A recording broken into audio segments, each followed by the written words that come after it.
come chill on the couch with us.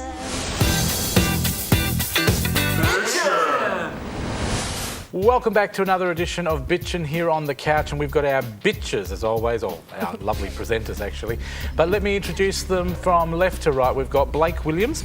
Hello Blake, welcome back to another bitch. Thanks very much. Absolutely. Neesha Seth, this is your first bitching session. Yes, it is. We'll have to see how we go. Looking forward to it.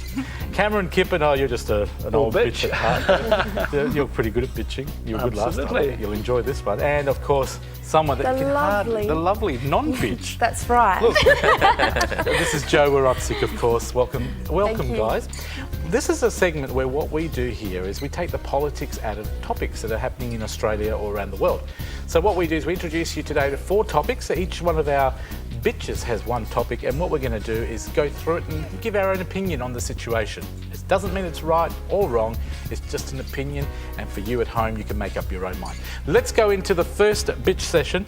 Now you guys would have watched Hey Hey It's Saturday, the reunion, or heard about it. Absolutely. Let's have a look at this clip, and then what we'll do, we'll come back to Blake, and Blake, you can drive it. Here it is. About it.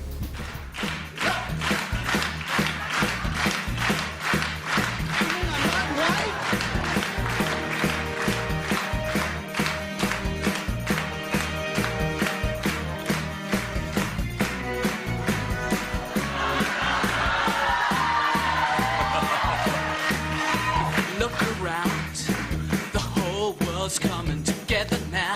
Everybody, sing with me! There you go. We all saw that. I know. I was actually at that show live. Were you really? I was in the audience. I was invited to be there, and I went and had a look. And I've got to say, my opinion is I thought it was a storm in a teacup. It's a load of crap, to be quite honest with you. But Blake, I'll let you drive. Well, I mean, the thing was, Harry Connick Jr. was on the panel for Red Faces, which is quite unfortunate, really, because he has, in his jazz band, he has half of them are African American, and the skit kind of set it up to be, taking the mickey out of it, I guess. So he wasn't very happy with it, but I mean, it raises the bigger issue of, are Australians racist? Because it went all around the world like wildfire. Of course, the next day, when Americans woke up and they saw that on TV, they called us backwards and hillbillies and hicks and all that kind of stuff. But, are we racist? I don't really think I don't so. think so. What do you think, Neesha? I don't think so. I think anything that sort of makes it from Australia out to the news internationally sometimes gets, like you said, a storm in a teacup. Yeah. I think, certain parts of that may have offended certain people, but that is the way with the majority of things. So I guess if he can put it into context, like Daryl Summers put it into context in the media,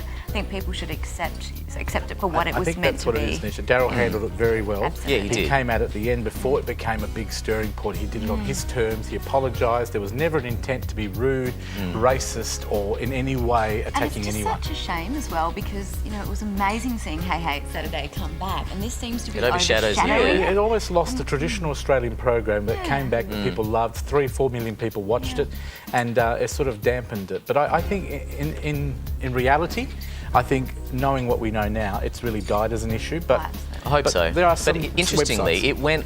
it went all the way back to the remaining Jackson 5 brothers. I heard that. Who basically said, okay, we've seen it on YouTube. We don't take offence to it. We understand that it was taken as in jest. They're fine Cameron, with it. what do you think? I must admit, Hey Hey was fabulous, and I think we saw the best of them and the worst by this particular skit.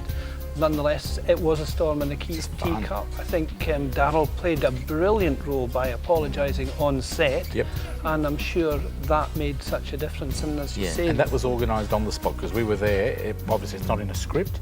He just decided to take 5-7 minutes to apologise, kill the topic off, so that people didn't let it breathe and live and all that sort of thing. Jo, what do you think? I think it definitely was a storm in a teacup, and there was a lot of misconceptions by Australians, even my students. They thought the offence was because Michael Jackson had just recently passed away and they shouldn't be doing a skit.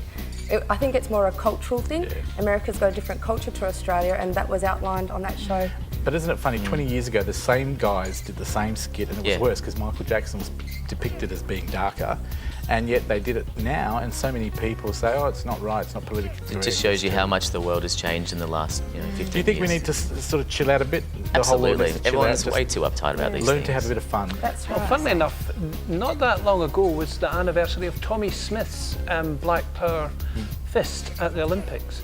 And not a lot of people remember, but who gave him the gloves was an Australian. Yes.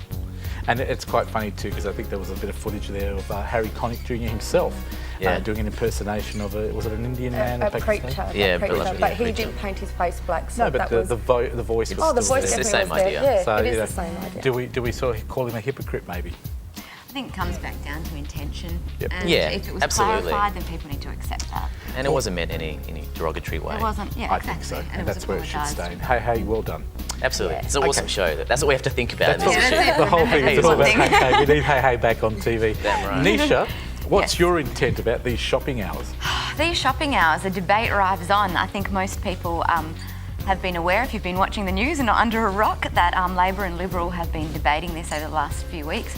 Look, my thoughts is that as a community, I think majority of people, if they want the stores to be open longer, which is my feel from looking at the research and the surveys done to date, that most people want these stores open, that we should look at extending the hours, which I believe is obviously, it's 9 o'clock we don't want, it was 7 o'clock, which was a compromise, and then Labor rejected that. Now Colin Barnett would like that to be, 9 o'clock for tourism So precincts. he's changing the laws to make He's changing everything the laws a tourist bit. precinct. And look, you kind of go, oh, well, that's fantastic because, here's a leader who goes, well, I can see I have a vision and there are many ways to get there. But at the same time, that community consultation from an employer's perspective, from an employee's perspective and from a community needs to be taken into account. See, I see the good points is that people work longer these days, so that you can then have flexibility when you shop up to 9 o'clock. absolutely. People get jobs, more people get employed because not if you do a full-time job, you're not going to work at night as well. So there's an opportunity for young people or older people to go back into the workforce. But I've been to Melbourne, I've been to Sydney, and I've been to Queensland, I've been around the world, and they don't have these restrictions where we close at 5 o'clock, the whole town shuts down. And I think with the progress, like we've got increased shift work now with, the mines coming about and people having different lifestyle patterns. We've really got to adapt and change for that as well. Well, I think that we shouldn't extend to 9. I think we should extend to 7, Monday to Friday, and no Sunday training. That's what I think. Get rid of the Because I think Sunday? you need some I must day. admit, I agree with you. Sunday should go back to being a relaxed day. Yeah, and I think 9 o'clock, because I used to work Thursday nights for a little while, and it is the worst thing ever to work, 11 till 9 If or they something like manage it, that. maybe, Blake, maybe if the employers actually manage it better, so They you would finish have at to manage 5, rosters. someone comes in at 5 and works till Yeah, 9. absolutely. But I really think that I think we need 9 it? is a bit overkill.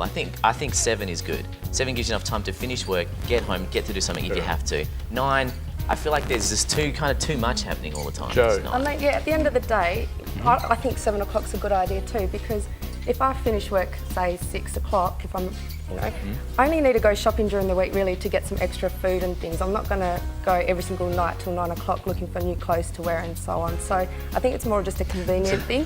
Do you think we've got long Believe it or enough? not. Do you think we've got long enough shopping? I mean, you can No, say I don't think at the moment we do, because there's been times where I've been caught out and gone, damn, I've got Everything's nothing in the closed. fridge. Mum, have you got leftovers? And I'll go over there. or you end up at IGA and pay twice as much as well, Coles. yeah, that too. Because So, they're independent grocery That's stores. right. they're Yeah, all I have small. done that too. So, Cameron? I mean, 7 o'clock's good.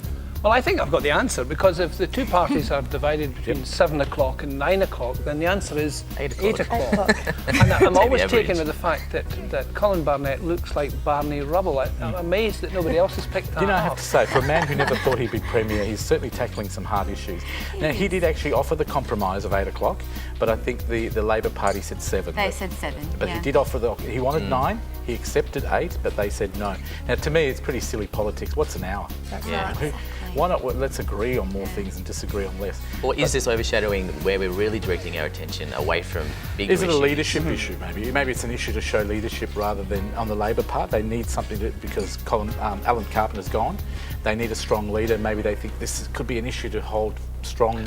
Or there are vested interests which are maintaining it on the table. And again, I agree. I think the thing is, this is really a red herring in the sense Parliament should be dealing with more serious Yeah, I issues. agree. Get on with it.